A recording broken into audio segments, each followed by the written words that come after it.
Welcome back to The Circle. My name's Eric, and this is Tim. Together, we explore men's work, embodiment practices, and personal growth through our queer perspective. If you haven't already, please be sure to like, subscribe, and leave us a review. Today, we're diving into joy, why it's important, why it can be elusive, and how men's work can help open us up to experience more of it. Tim, are you ready to go all in? I am. Let's do this then. Let's do it. So, Tim, you and I have sat in a lot of circles where we've seen men sit with grief, anger, fear, but joy, that seems a little bit more elusive. So today we're going to dive into that and talk about how in men's work, we often say we're in these spaces to face our shadows. But what about our light? What role do you see joy playing in a man's personal growth? Well, I think that joy is an essential component for finding our purpose and passion in life. And joy is a tricky thing because men have been historically allowed to have certain kinds of emotions, which is why I think in these spaces, we're doing a lot of exploration of darkness, of sadness, of grief, of loneliness, because they have been off the table. We're not supposed to be impacted by those, or we're only supposed to be impacted by them in very particular ways. And so we've compartmentalized them. And so we walk in kind of needing a full experience of them. Well, joy, happiness, these sorts of things, we're allowed to have, but we're supposed to have them in particular ways, right? And so, and I just have this feeling that a lot of people are like, you have to be mindful of exactly how joyful you are, or in the way in which you are joyful or happy or effulgent, because you wouldn't want it to seem gay, right? So like, how can I still signal to you that I'm like super masculine, but enjoying this moment? And so that I think joy gets tricky because we probably try to customize it in a particular way, in a palatable way. Like I can be happy, but I have to be happy and still be these other things. And it starts to have to look a certain way or be expressed in a certain way or for a certain duration of time. Right. So, I think one of the images I have is the watching the Super Bowl or any football game really, and you're with your buddies and like the team does something you want them to do and you're very happy. You get that sort of big effulgent like, yeah, but it's like there's still like a level of like intensity to that. And can we be aware of other kinds of joy? And I feel like that's a thing that we need to work on. So can I experience joy when it is a little more subtle, when it is softer, when it isn't the big scream? Mm-hmm.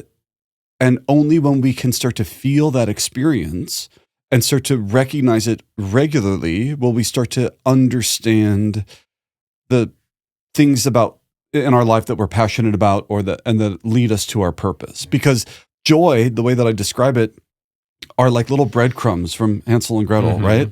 And the more times you notice that experience, chances are you're on the right path.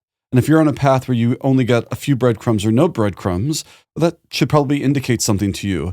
But how many of us are walking down a path and we're so disconnected from the experience of joy that we can't even recognize if there are or are not breadcrumbs on our path? And so joy is, as I said, like a guidepost to passion and purpose.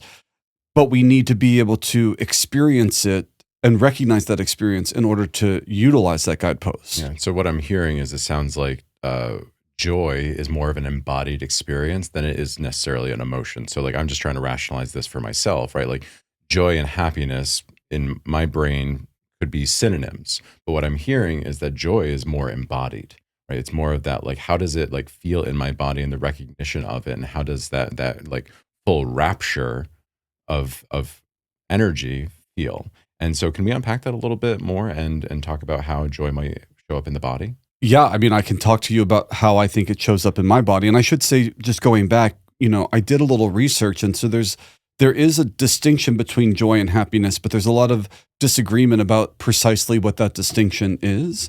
But I do think you're right that joy is an experience that we can have an embodied experience of, and that embodied experience can be really informative. For me, joy has a lightness to it. Joy has an ease.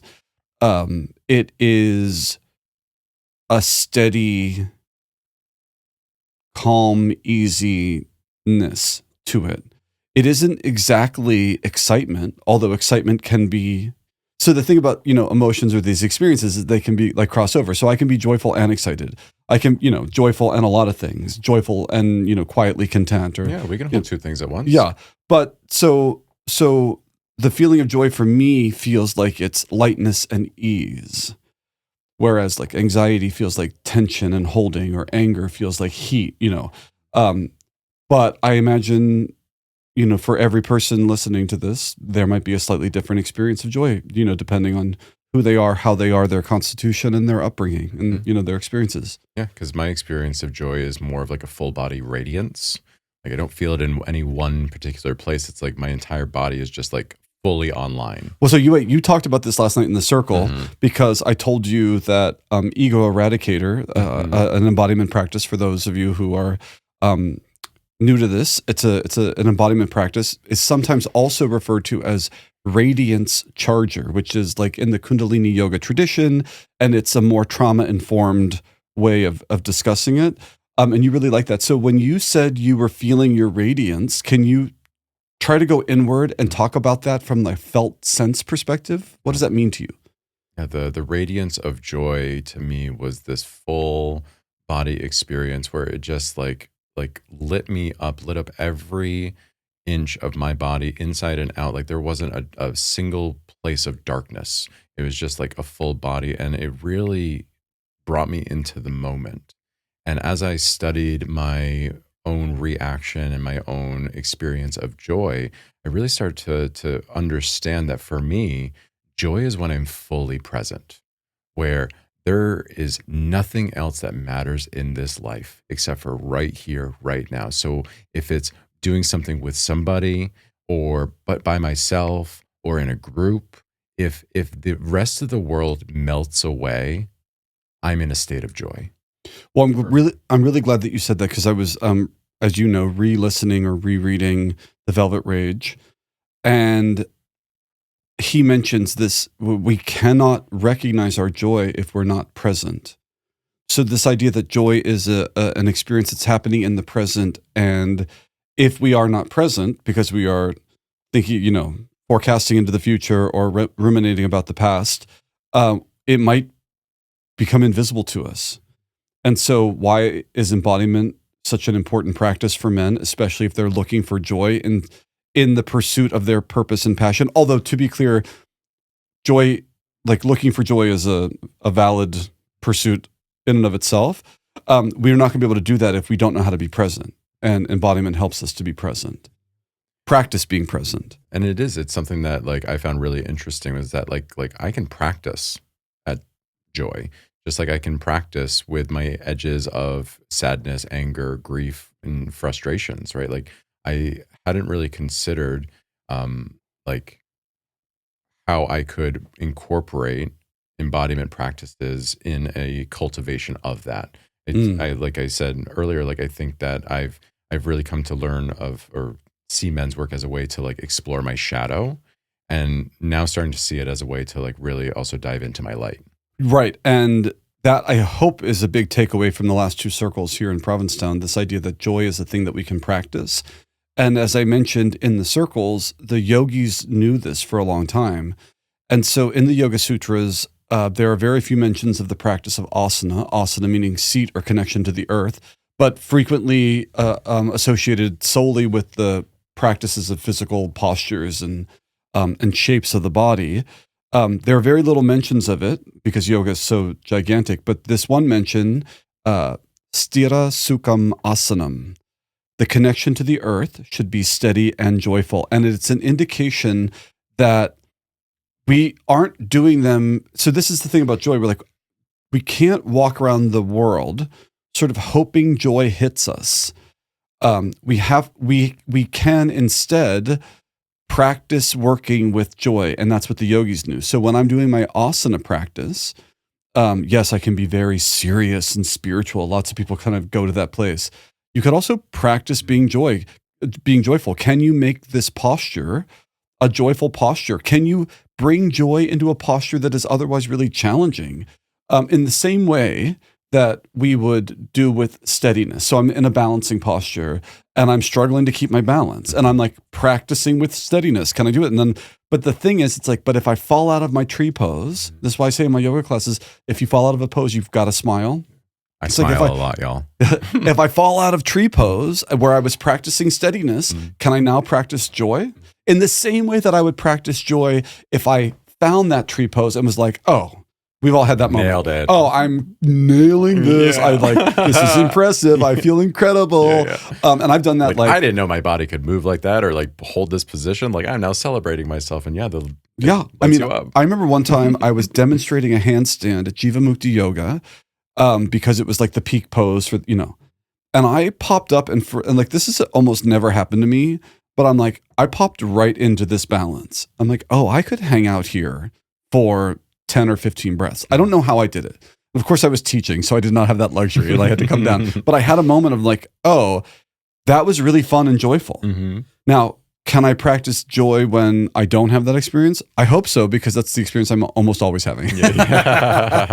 Handstands are tricky for me. Yeah. I've never been able to do one except for on a wall. So, well, every time you practice, you're practicing steadiness, and then when you fall out of it, if you smile, you're practicing joy. Yeah, I love it. One of the things when you were starting that, you said like, if we just go through life expecting joy to like hit us in the face, it made me think like this like external search for joy. I don't know is like how like I'm gonna recognize it. I'm gonna recognize joy internally. And so that to me starts to say like people, like the world can't tell me how to experience joy. But if I listen to myself, I can find what might be bringing me joy. And that makes me think of authenticity. And I want to... well, before we get there, because you just brought it up so beautifully, it feels like you're making the distinction between joy and validation. And again, in the book, The Velvet Rage that I already referenced, the distinction is made that joy is an intrinsic experience coming from the inside out. And validation is obviously coming from the outside in. Oh, I think you look really good. I think you did that really well. And the tricky thing is, like most things, they can coexist. So someone could validate you for a thing that you feel really good about, and now you're having like a dual experience, right? But we should be really clear about, well, the true joy that we are looking for, especially if we're looking to like find our passions, and is going to come from within. It cannot be dependent on an outside source, because, and I'd like for us all to think about this for a minute. How many times have you done something really well, or you've looked great, or, whatever the thing is, and you don't get validation for any number of reasons? A lot, I would have to imagine. And it doesn't mean you didn't do it well or that you don't look great. If we are dependent on someone noticing and then choosing to tell us, which can have so many factors, many of which have nothing to do with us, then we are setting ourselves up for disappointment. You'd be like, oh, that person really recognized how great I was, but they were in a hurry. So they didn't say anything to me. If I need them to say something to me and they didn't, oh, I'm terrible. In reality, you're like, no, you did that great. And it's all about this going in. So if I can be satisfied with, I feel really good about having done that well, great. And then anything else is icing, extra. Because the joy can carry you through.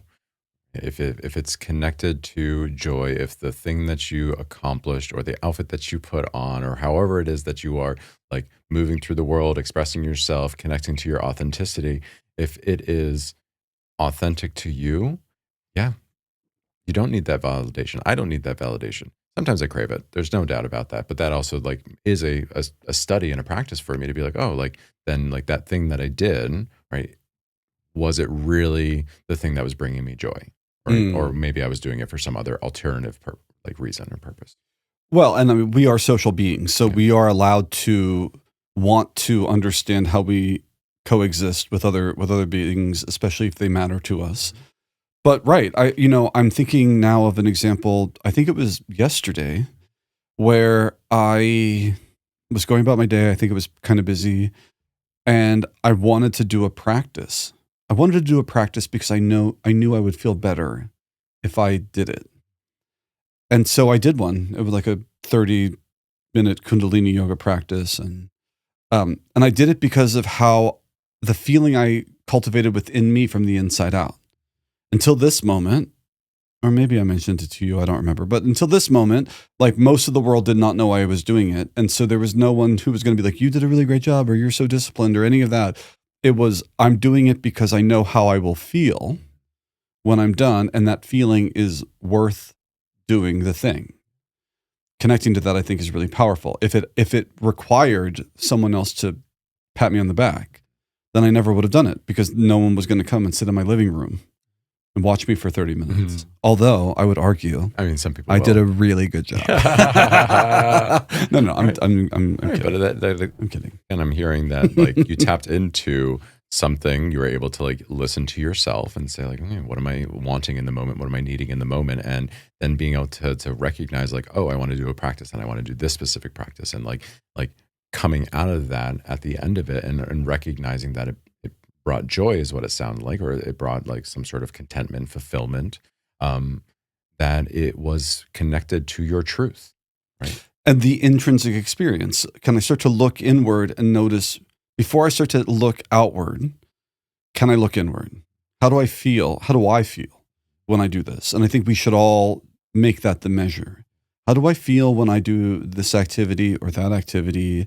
And if the answer is more often than not, you don't feel good, I think it's time to contemplate the doing of that thing.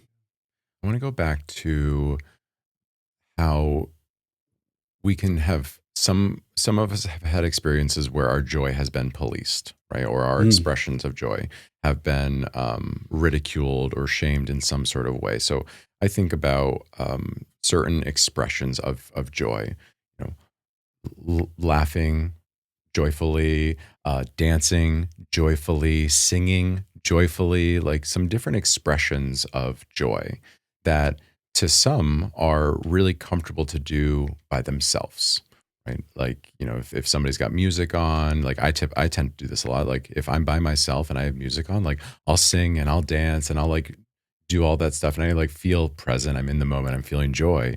But then I catch myself. I'm like, oh, what if somebody's at the door? Oh, what if somebody's outside? Oh, what if somebody's looking in? Right. And I start to get really self-conscious. And so I want to talk about that a little bit, about how like self-consciousness can prevent us from, fully expressing and feeling our joy. I think any previous experience we had where we were told that we're not doing it quite the right way, it should look a different way, will carry them with us until we work through that. But yeah, I suspect a lot of people are managing their experience of joy so that it is palatable and appropriate. I remember one time I was actually dancing in a touring show, but I was in the studio by myself and I was just like bopping around. I wasn't like dancing, bopping around. And my partner, she walked in and saw me, and I turned around and I was like, oh, hey. And I think her expectation was that I should be embarrassed that I just got caught like dancing, but I wasn't. And I understand why some people might be. So I think we have to start to recognize, men's work in this podcast, all the stuff we're doing, it's really human work. And we need to have a conversation around normalizing the entirety of the human experience. So we've talked about this already, like emotions are a human experience, not a feminine experience, and then only some emotions are masculine. We've talked about that. So what is the range? Like, what is the maximum total emotions that are available to us? And chances are we are all capable of experiencing them to greater or lesser degrees. So why would anyone be embarrassed or feel compelled to hide their joy, their jubilance, their exuberation, whatever? Is it exuberate? Exuberance. Thank you. Exuberation. Yeah, I just made up a word, everyone, and I feel joy about that. New merch coming next week. But there's a lot of cultural parts that are stepping in to say, but it should still seem broody. It should still seem mysterious. It should still seem really masculine. It should seem, that's too much. I mean, if I think about when I first heard about of times that I've been told you're too much. Totally. Well, when I think about my first introduction to pride parades, like long before I had ever been to one or even understood what that was, I remember the talk was about how everyone is too much.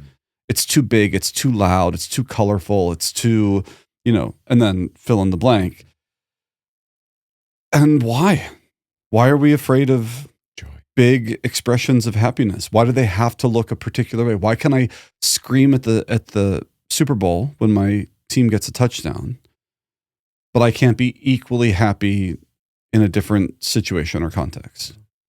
And I think like the emphasis on this resilience and grit, and I like start to think like, how can we reframe joy?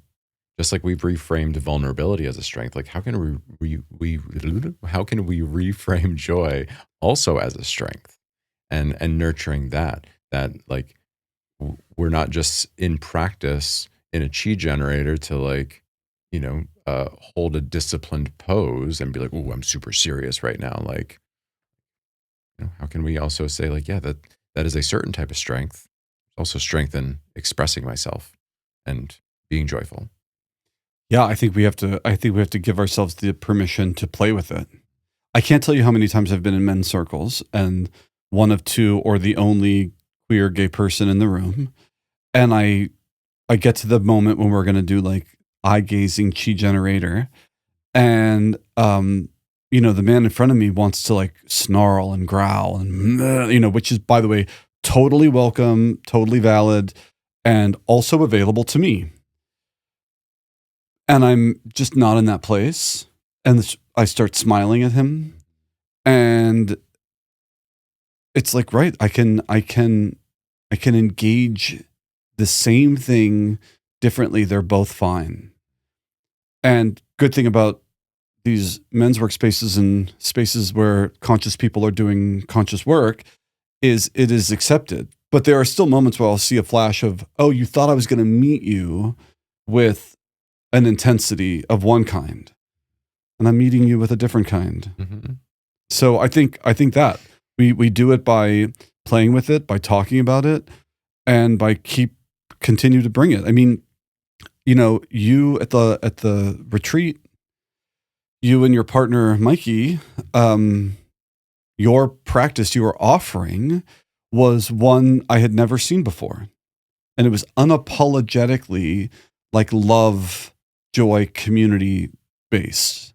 And I think that is an example of, yeah, we can get really primal. We can talk about the warrior. We can talk about the magician and the king. Can we talk about the lover in all of his forms? Or does it only have to be like the lover when we are like ravishing our woman, which, is like the talk often. Is that the only way we can talk about the lover? Mm-hmm. I would argue no. There's probably lots of ways we can talk about the lover and the power of the lover. There is a reason that there are 4 masculine primary archetypes, and the lover is one of them. Speaking of retreat, like one of the things that I recall, and I think this goes back to that balance of like validation and joy, and how it can be a tricky balance. Like so often in these spaces, many straight men, like men outside of the queer community, are not used to receiving compliments. I think that's right. Right. And so good job, bro. Yeah, you get that. But so one of the things that I was doing on retreat was I just started going up to men, and I was like, it's effusive compliment day, and you're very handsome and you have a great body. And like, I was like showering them with love and praise and affection, but not in like a sexualized way. Like it was not sexualized at all. And they did not receive it that way either. They were just so lit up. They were like, whoa, like I've just received a compliment from somebody that I love and trust. And like, it feels good. And like, they lit up, and I was like, yeah, like you can spread joy pretty easily by that. Like just reminding people, They're very handsome and they have a great body. Yeah, for the record, I was at that retreat and did not receive one of those compliments. So you received it several times. Did I? Yes. Okay. I was also also really busy because the joke ended up being like, "Oh, I thought that was just for me." Oh, okay. Okay, that's right. Oh, that's right. Okay, right, so people really, I'll own that. Own that. But it's different. It's different between the two of us. Yeah, people really leaned into it though, and it really was an expression of love. It was my expression of the lover in a non-sexual way, and it was received in a way that people could like activate and they could feel joy from something like that. Let's talk about that for a second, because, and I already have a theory of my own, but I want you to just think about all of the love you've ever experienced in your lifetime, and then think about how much of that love was romantic sexual love.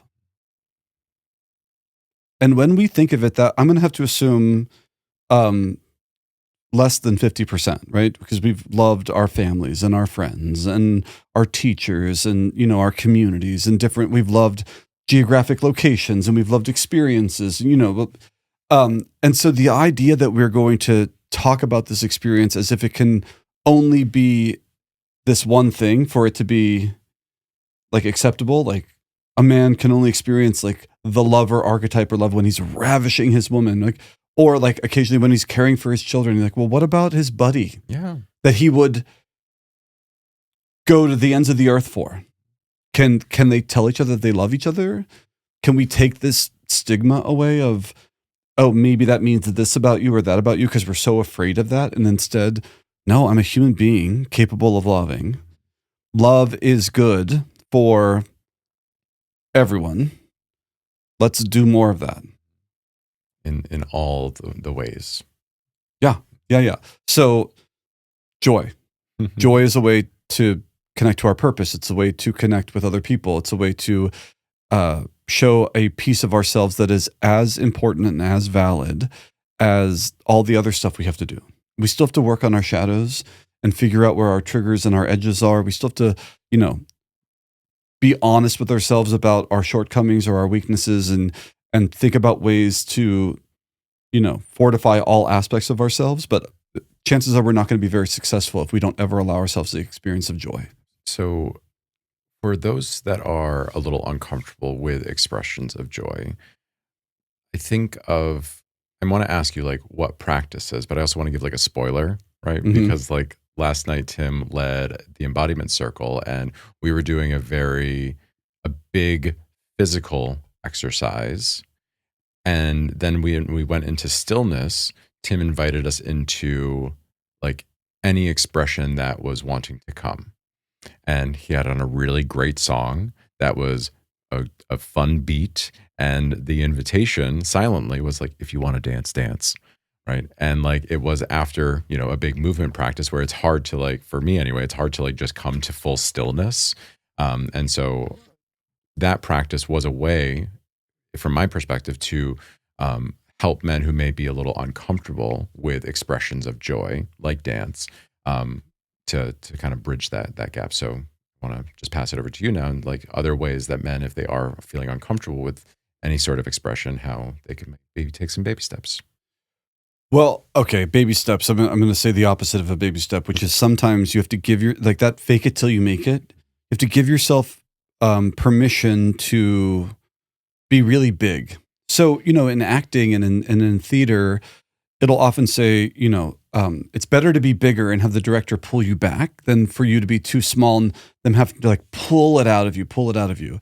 And so I had mentioned, I forget when, in one of the circles, that there are many joy and laughter practices built into a lot of different traditions.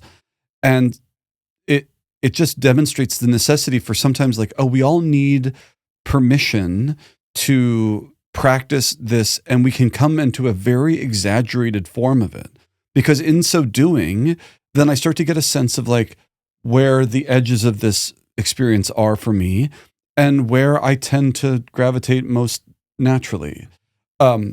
So I would say that's an important thing. But if we're doing baby steps, one thing I would say is, create a playlist of songs that make you feel like lighthearted that uplift you, that bring you closer to that experience, so that you know, oh, hey, I can always turn to this resource and begin to shift my mood.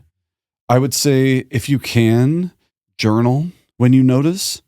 And journaling doesn't have to be like longhand in a piece of paper. It can be like a note. It can be a voice memo. Modern world, do what works for you. Yeah. If you have a person that you really trust and you start to share that, to be like, hey, I just want to like mention, like earlier when we were doing this thing, I felt a lot of joy. And because I think really just shining the light of your awareness or attention on the experience of it will clue you into it and looking for more of it.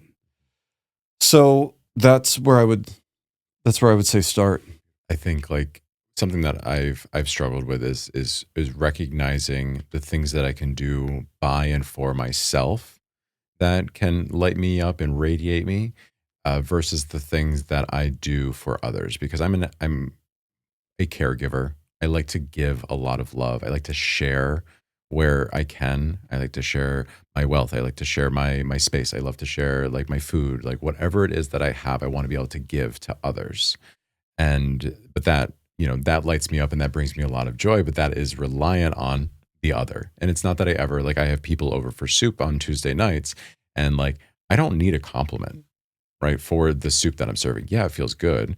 But like my joy was in like preparing the soup and like getting it ready and then ladling it out for people and then like serving it. Like that brings me joy. Whether you like it or not, I don't care. Well, you care a little bit. I care a little bit. Oh, but like all the soups have been so yummy. But I would invite you, because you talked about this now in the last two circles. Maybe if you're open to an invitation, are you open to an invitation? I am. Perhaps, in the short blessing that you say before we all eat your delicious soup. Last night was cream of mushroom, and it was really yummy. Invite us into your experience of joy as a modeling that, like, I derived much joy from the process of creating this. And then that maybe creates the space for other men to be like, oh, okay, well, what, even if they ask the question, well, where do I derive joy? Or just noticing someone else claiming that experience and the benefit there. So that's an invitation. You can take it or not, but I feel like it would welcome us all into, well, where is my joy? Yeah, because the reoccurring theme to men that come over is the almost guilt that they feel from coming over empty-handed. Because we do this right after circle where they may not have had the opportunity to like go out and like get something to bring to the table. And there's this societal expectation that you can't show up empty-handed. And like, I'm insistent. I'm like, I don't want you to bring anything because doing this brings me so much joy. And I almost want to say like, don't rob me of my joy. Well, I think you did say that last night. You made that joke. Yeah. So it's like, there's that. And there's also like this aspect of like, you are enough. Like just bringing yourself is enough, because having you in my space brings me also joy. Well, how many times in your life has someone said that to you? No, exactly. Yeah. That, I bring it up for that reason. Like for a long time, even when I did exceptional things, it was never enough. And so settling into the experience of, oh, I am enough and my fullness is wanted here without adornment. I think that's a really intense practice for a lot of people. I think especially queer people. I will share a story. I remember I was doing a summer swim league outside of Pittsburgh, which is where I grew up. I love Pittsburgh. Go Pittsburgh. And it was the final meet, and I was racing I was in a few final events, but the one I wanted the most was the 50-yard freestyle. It was like the glamour event, and I wanted to win it. And I was so nervous, and I did not feel like I had the support. And, anyway, I ended up winning the gold medal, but getting a terrible time. Like, relatively speaking, it was not a good time. I had a bad race ultimately, but I still won. I remember I was happy that I won, but then I went, after we did the award ceremony, I went to a family gathering, spoke to my uncle, and I was like, oh, I won the gold medal. And he's like, well, what was your time? And I told him what the time was. He was like, oh, well, he's like, that's good, I guess, but like, that time isn't. And I think a lot of people have had that experience of it couldn't just be, there was always this other thing, right? And so if we live in a world where even when something great happens, like arguably winning a gold medal, even though, age group 12, whatever, but winning a gold medal, that still wasn't enough. So later in life, when I show up at your soup with no bread or sparkling water or whatever, I'm going to have to practice allowing myself to be enough just as I am. And so I think that's why community here is so important, why satsang is so important. We can remind each other, which I think you are doing well. We can remind each other, you're enough, you're enough, you're enough. And then when you have dinner, you can remind me that I'm enough. And when, that I think is built into the men's work space is, community that will remind you, hopefully. Well, the 12-year-old Tim, you did great. You got the medal. Thank you. Enough. My uncle wasn't wrong. Mm-hmm. My time was bad. I do, but you were still joyful and happy at having accomplished something. Yeah, you know what? I really wish someone had talked about like, well, why were you so nervous? And addressed my anxiety. I'm like, because I don't feel safe or protected, and I feel like if I don't do incredible things, no one's going to love me. That would have been. I mean, not that we want to stick with joy here, but like I'm like, so we can hold two things at once. That would have been a more powerful.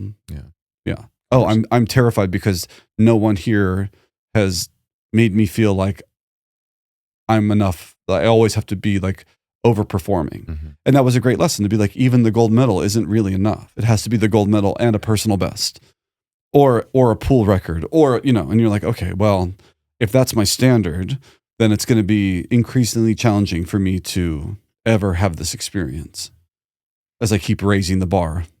Even as that bar gets higher and higher and higher, taking time to celebrate and finding joy. The handstand practice, right? Like as you were teaching, like, you're an exceptional teacher. So it's like you are like at that peak, your bar is pretty high. And then like even the fact that like during that moment, you could find that joy, you could find that celebration of like, ooh, I just got up there real smooth. Like, yeah. Like, so yeah. I think like even as that bar, because it is a good practice in life to continue to, for me, it's not about like chasing excellence, but it is okay to like encourage myself to do better, right? To like consistently improve. There we go. That's not do better. It's like consistently improve towards something. And sometimes I take a step back and sometimes I take a step forward. But as long as I'm like moving towards improving on something and that's my intention behind it, like I can take those moments to like celebrate progress. And also I think we need to practice joy in what we might call like the ordinary, the mundane. So if we go back to the yoga example, I'm not entirely sure why, but I really like triangle pose. It feels good in my body. It comes sort of naturally to me. It isn't a posture that I have much farther to go with regards to like the limits of my flexibility, and yet I feel really good. And when I'm deeply connected to my breath, then it's a place where I can find joy. I don't have to take triangle pose and try to levitate in that pose, in order for me to feel joyful in it. 20 years later of practice, and I still can find joy there. And I think that's the other side of this. Do you have joy when you are, driving in the car with your kids? Do you have joy when you are cooking, as you mentioned? Do you have joy when you are gardening? Do you have joy when you are reading? Do you have joy when you are meditating? And chances are there are breadcrumbs of joy for you scattered. And the more you can notice them, pay attention to them and feel them, the more you can cultivate having more of them. Who doesn't want more joy? And the good thing about joy is that everyone benefits. So when I am authentically joyful, I know the way I show up is impacted, and therefore my interactions are impacted. In the same way, when I show up rageful, it has an impact, right? It sends out a different vibration. Yeah, that's right. Yeah, one of the things that one of the breadcrumbs that I've been noticing lately is poetry. and not improv poetry, so I'm not going to do it on the spot, but like reading poetry, taking my time writing poetry. Like I went to the library today and I got a book of children's poems from Shel Silverstein, and I remember as a kid like loving them so much, and they like I could sit there for hours and read them and lose complete track of time. And I go back to like, that's my signal to myself. When nothing else matters in this world except for where I am, what I'm doing, who I'm with, like that's joy. Right. And like when I read Shel Silverstein's books, nothing else matters. My phone doesn't matter. That email doesn't matter. Nothing matters except for right there in that moment. And it's joyful for me. I love that. I love that. Here at the Circle, we talk about joy. This emotion in my life, it is like a toy. Sometimes when I play, it makes me so glad. When I can't see it, I could feel bad, but I don't because I'm joyful. Well done. Okay, wait. Yeah. No, we might edit that out. No, I mean, sure, but like, it was also a very beautiful moment. And it was a beautiful expression of your authenticity coming out. I think I'm excellent at writing bad poetry. I do. I think it's like a skill that I have. Like, so it's not poetry that you would do a serious reading of, but I think that I'm like, maybe they're limericks. Yeah, they've got a little wink to them. They've got a little there's a camp factor to them. But it's also my dance training. I like a little bit of rhythm. I like a rhyme and rhythm to it. Yeah. Yeah. So for anyone who knows me, who's listening to this, you've probably heard some of my poetry. I'm not going to read it now because I'm a professional. But yeah, I do like, and it does bring me joy. It does bring me joy. Here's what I will say. I wrote that poem 2 Valentine's days ago. After talking to friends in the locker room at the gym, we were all getting ready to do our workout and talking about, did we want chocolates or flowers or like what, and I'm like, I don't really want any of that. And like, but writing a poem. And so then I wrote a poem for my friends with the intention of making them laugh. And not only was it successful, it did make people laugh. It also brought me an enormous amount of joy in the creating of this thing. So I do think like a concept I want to talk about is how creation can be so joyful and so nourishing to the human experience. So creation does not necessarily need to be a poem or a song or a piece of art. It can be any number of things, but it can be creating community, creating conversation, anything. Making a soup. Yeah, well, cooking for sure, absolutely. And how important that is. So if you're looking for joy, obviously we discussed having an embodied experience of that can help you, but also start creating in whatever way you do and see if you start to find some joy there, looking for those breadcrumbs. Ways to express yourself to then unlock love and expression in others. Ways to express yourself. So like if I think about your poem, right? Like it was a deep connection for yourself and in a creation moment brought you a lot of joy. And then in the delivery of it, you were able to also unlock joy in others. Yes. And then I received joy knowing that this made them smile or like brighten their day or, That's a beautiful circle. Yeah. But remembering that looking for joy and the experience of joy doesn't necessarily need that. So that to me feels like a beautiful extra. But there are moments when we can cultivate joy purely because of how the experience is for us, like the practice I mentioned. But yeah, joy can compound. And then like I do something joyful that makes you happy. Well, your happiness makes me happy. And we're like a snowball of joy. Yeah, we're just like vibrating in this joyful frequency. Rolling down the hill, getting bigger and bigger and bigger. Like joy. Yeah. 2 boys just experiencing their joy. I'm not going to go any further. I feel like I'm not the improver. I was like the end I'm not the to that improver, poem. Yeah. This is about health and wellness. But I know that speaking of health and wellness, we know there are a lot of really important physiological benefits to feeling happiness and joy. So we're not going to talk about them now. You can Google laughter and all that. But it is good for us to be joyful, to be happy, to be glad, to be at ease. Yeah. I think this is why laughing practices were so important. Because it can also shift. So when I'm down, I can use laughter or trying to practice joy in some way as a tool. So have I told the PermaSmile story yet on this podcast? I'm going to. Okay. Mm-hmm. So I'm excited to tell this story because I made something up, or I thought I did, as a little queer boy on my way to some musical theater rehearsal. And then it turned out that it was like steeped in ancient, So anyway, I'm with my friends, all of my theater friends from West Allegheny High School in Western Pennsylvania.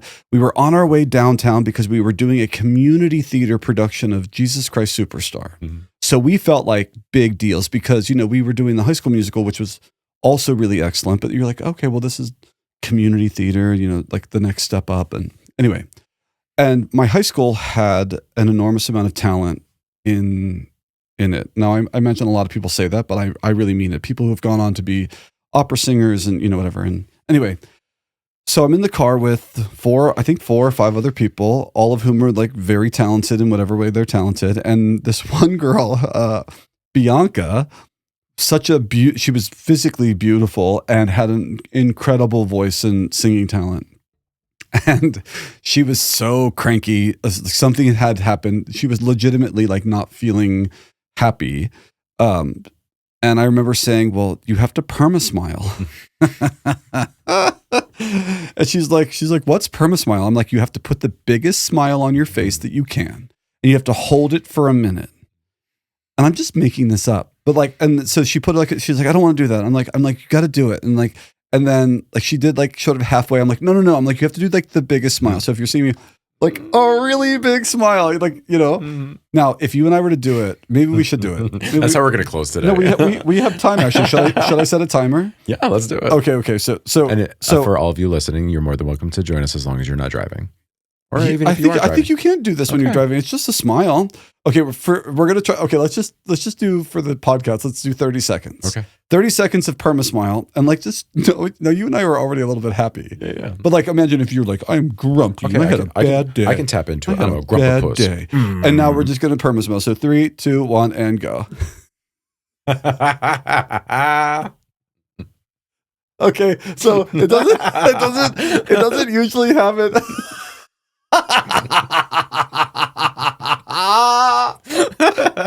It doesn't usually happen this fast if you're cranky. It